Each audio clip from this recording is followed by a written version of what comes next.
अंत में सुदामा ने कुछ नहीं कहा और केवल श्री कृष्ण के साथ अच्छे समय बिताने का आनंद लिया। जब सुदामा वापस अपने घर लौटे तो वह अपने घर में अद्भुत बदलाव देखा। उसके घर के सभी दुख भरे दूर हो गए और वहाँ सुख और समृद्धि की भरमार थी। वह तभी समझा कि श्री कृष्ण ने उनके मन की बात समझ ली और उनकी आपदा को दूर किया। इस कहानी से हमें यह सीखने को मिलता है कि भगवान हमारे मन के भावनाओं को समझते हैं और हमें चाहिए कि हम उनसे जुड़े रहें और उनकी भक्ति में अपना समय और भावनाएं समर्पित करें। इसके बाद भगवान हमारे जीवन की सभी आपदाओं को दूर कर सकते हैं और हमें खुशियों से भर देंगे। जरूर ये रहे कुछ श्री कृष्ण के प्रेरणादायक उदाहरण हिंदी में। कर्म करो, फल की चिंता मत करो। सिर्फ कर्म में लगाव रखो, फल में नहीं। जिसका कर्म सच्चाई और ईमानदारी से किया जाता है वह हमेशा सफल होता है। भगवान के प्यार में खो जाओ और उसके भक्ति में रंग जाओ। उसकी कृपा सब पर बरसेगी। जब तुम अपने कर्मों में निष्ठा से जुट जाते हो तो भगवान सभी संकटों से मुक्ति प्रदान करते हैं। समय का महत्व समझो, क्योंकि समय का कोई पलटन नहीं होता। जिस तरह कर्म किया जाता है वैसा ही फल मिलता है। उम्मीद है कि ये आपको प्रेरित करेंगे। अगर और कोई संक्षेप में सुझाव चाहिए। श्री राधा कृष्ण की लीला एक अत्यंत प्रेरणादायक और भगवान की प्रेम और विश्वास पर आधारित कहानी है जो हमें प्रेम और समर्पण की भावना से जीने की महत्वपूर्ण शिक्षा देती है। कहीं एक गांव में श्री कृष्ण बचपन में ही गोपियों के साथ खेलते थे और उनमें से एक गोपिनी थी जिनका नाम राधा था।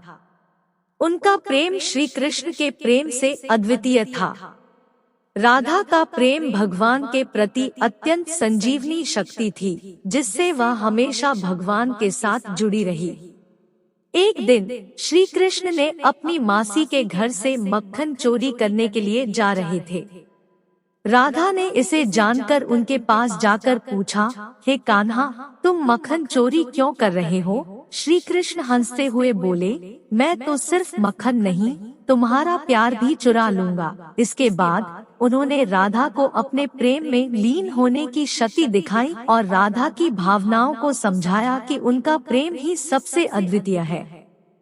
इस कहानी से हमें यह सीखने को मिलता है कि जब हम भगवान के प्रति पूर्ण विश्वास और समर्पण से प्रेम करते हैं तो वह हमें हमेशा संग रखते हैं और हमें उस प्रेम की अद्वितीयता को महसूस कराते हैं।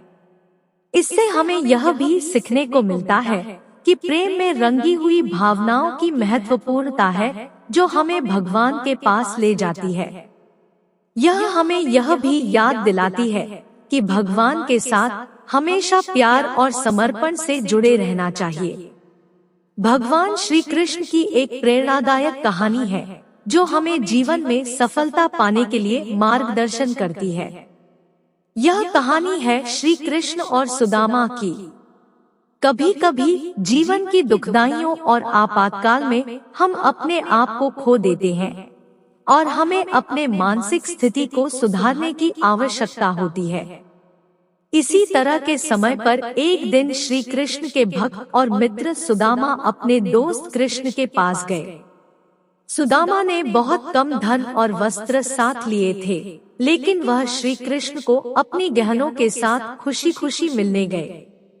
श्री कृष्ण ने सुदामा का स्वागत किया और उन्हें बड़े प्यार से गले लगाया। सुदामा ने अपने मन में भगवान के साथ अपनी वास्तविक आवश्यकता की चर्चा की, लेकिन उसने कुछ नहीं कहा। फिर वे विचार करने लगे कि क्या वह अपने मित्र कृष्ण को अपनी गरीबी और आपदाओं के बारे में बताने चाहेंगे या नहीं। अंत में सुदामा ने कुछ नहीं कहा और केवल श्री कृष्ण के साथ अच्छे समय बिताने का आनंद लिया। जब सुदामा वापस अपने घर लौटे तो वह अपने घर में अद्भुत बदलाव देखा। उसके घर के सभी दुख भरे दूर हो गए और वहां सुख और समृद्धि की भरमार थी। वह तभी समझा कि श्री कृष्ण ने उनके मन की बात समझ ली और उनकी आपदा को दूर किया।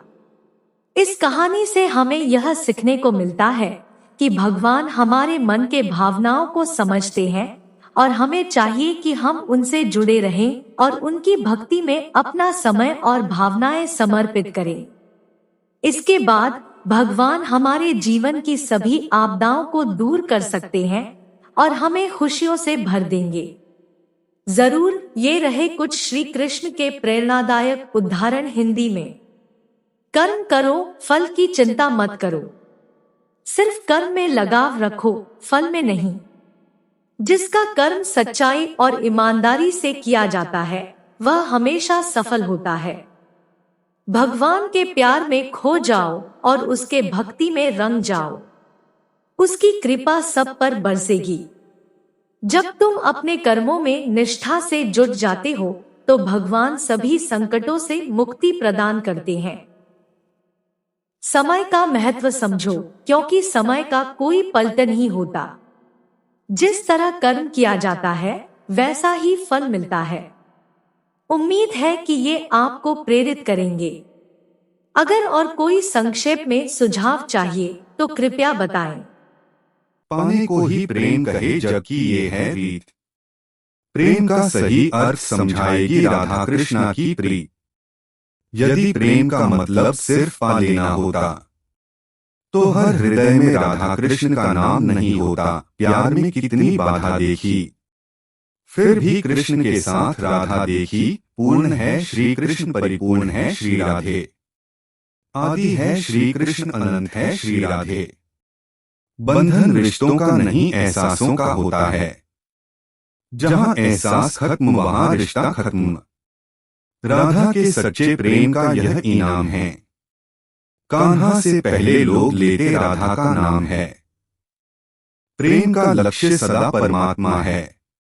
इसलिए तुम्हें जिससे भी प्रेम होगा उसमें तुम्हें परमात्मा की झलक जरूर दिखने लगेगी। कर भरोसा राधे नाम का, धोखा कभी न खाएगा। हर मौके पर कृष्ण तेरे घर सबसे पहले आएगा। जय श्री राधे कृष्ण। जानते हो प्रेम किसे कहते हैं? किसी को दिल से प्रेम करना, उसे खो देना और फिर खामोश हो जाना। हे कान्हा, समझ नहीं आता कि तुम मुझे दर्द दे रहे हो या खुशी। तुम्हें याद करते ही तेरी आंखों में आंसू आ जाते हैं और होठों पर मुस्कान। सुदामा ने कुछ नहीं कहा और केवल श्री कृष्ण के साथ अच्छे समय बिताने का आनंद लिया। जब सुदामा वापस अपने घर लौटे तो वह अपने घर में अद्भुत बदलाव देखा। उसके घर के सभी दुख भरे दूर हो गए और वहां सुख और समृद्धि की भरमार थी। वह तभी समझा कि श्री कृष्ण ने उनके मन की बात समझ ली और उनकी आपदा को दूर किया।